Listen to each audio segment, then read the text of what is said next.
आपने कहा यार रसूल तुसीं इसरार करदे हो ना तो आप बाहर तशरीफ लै जाओ। मैं आपकी बेटी नूं दस देनी बीबी फातिमा की उम्र उदों 5 साल सी। नबी पाक बाहर तशरीफ लै गए। फिर आपने ना अपनी बेटी नूं कहा मेरी बेटी जदों मैं जेवर पाउण वास्ते बहिंदी थी ना शीशे अगे तो इन्ना जेवर का ढेर लग्या हुंदा सी कि परले पासे बंदा नहीं सी नज़र आंदा। मैं सारा कुछ इस्लाम के नाम ते दे दित्ता। अज मेरे को कफन के पैसे भी नहीं है। पानी भी लैके ना तो सीधे तुसीं चले जाना दरूद शरीफ पढ़ते जाना। सीधे जी लोहे वाली छतरी बनी हुई है ना जी जी थले थले तुसीं जाओगे थले थले सुरंग च चले जाओगे। सुरंग तो निकलोगे सीधे अगे सीधे ही जाना है। लोहे वाली छतरी ना उत्थे जा रही है आप ते मज़ार कोल उत्थे बह गए। बीबी खदीजा दे बाजार ते बीबी खदीजा पाक दा मज़ार उत्थे है बह गए दुआवां मंगो जो मंगोगे इंशाअल्लाह अल्लाह देगा। अल्लाह खुश रखे। तुसीं कदों गए हो? मैं कल उत्थे ना जोर की नमाज पढ़ के मैं गया तो मैं मगरिब के टाइम आया। ते अखा जो आंसू गया उन्हें वो भाई जी वो सानू पता है ना सरकार साहब ने हदीस है बुखारी शरीफ दे विच कि उन्होंने कहा कि आपको पता लग गया खदीजा जान वाली। आपने कहा खदीजा मेरे को कुछ मंग। खदीजा पाक ने कहा यार रसूल मैं तो सारी जिंदगी दिता है तो मैं की मंगा मैं तुहाडे कोल कुछ नहीं मंग सकती यार रसूल अल्लाह।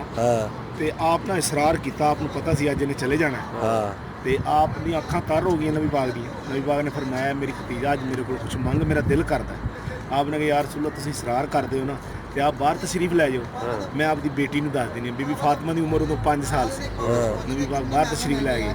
फिर आपने ना अपनी बेटी नूं कहा मेरी बेटी जदों मैं जेवर पाउण वास्ते बहिंदी थी ना शीशे अगे तो इन्ना जेवर का ढेर लग्या हुंदा सी कि परले पासे बंदा नहीं सी नज़र आंदा। मैं सारा कुछ इस्लाम के नाम ते दे दित्ता। अज मेरे को कफन के पैसे भी नहीं है।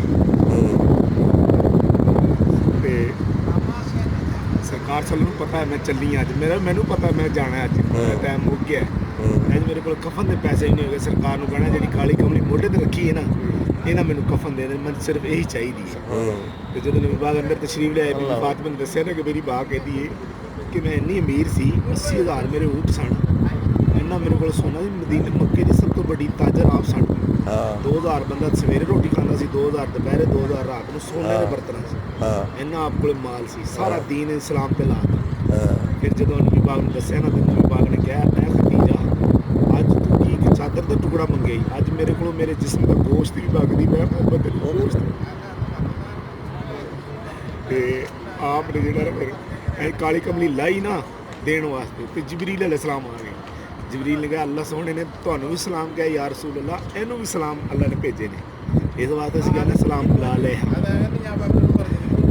अल्लाह पाक ने कहा इन्हें मेरे दीन ते मेरे यार ते खर्च किया इनू कमली तुहाडे मोढे ते सोहनी लगदी यार रसूल अल्लाह इनू कफन अल्लाह पाक ने भेजे।